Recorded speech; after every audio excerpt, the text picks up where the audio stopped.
こんにちは。ご視聴くださりありがとうございます。今日は掃除機をかけていますが、琥珀と小雪が対照的で面白かったのでお届けします。最後まで見ていただけたら嬉しいです。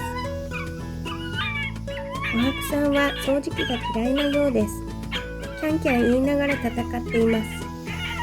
だけど逃げないという正義感があるようです。でもやっぱりダメでしたね。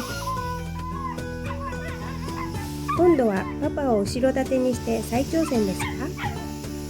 いいえ、大好きなおもちゃのボールを守っています。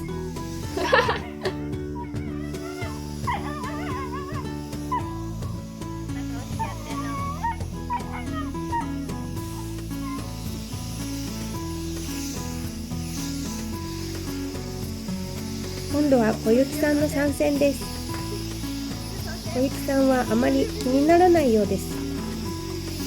やっぱり我が道を行く小雪さんです。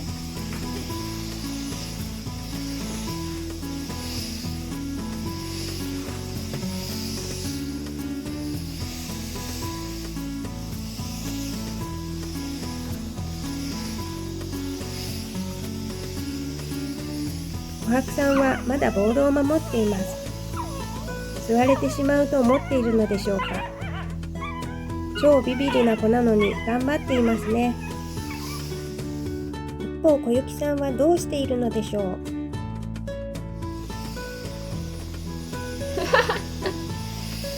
捨てしてますよ。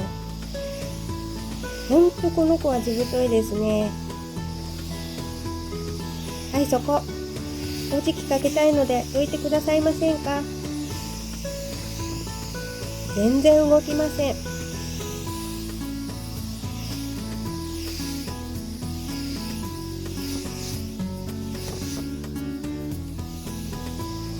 同じように育てても一緒に生活していく中で琥珀とシンクロするようになっても根本的な性格は変わらないんですね。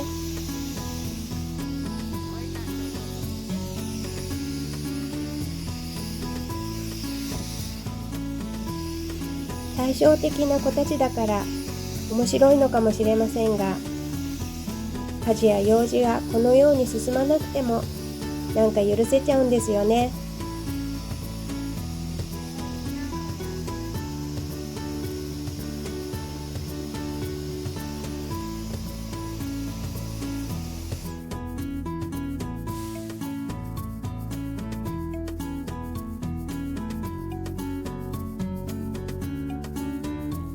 早く終わらせてよ。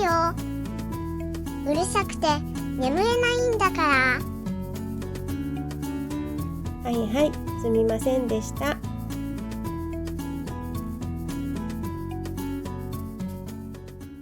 最後まで見てくれてありがとうございました。チャンネル登録よろしくお願いします。またお会いしましょうね。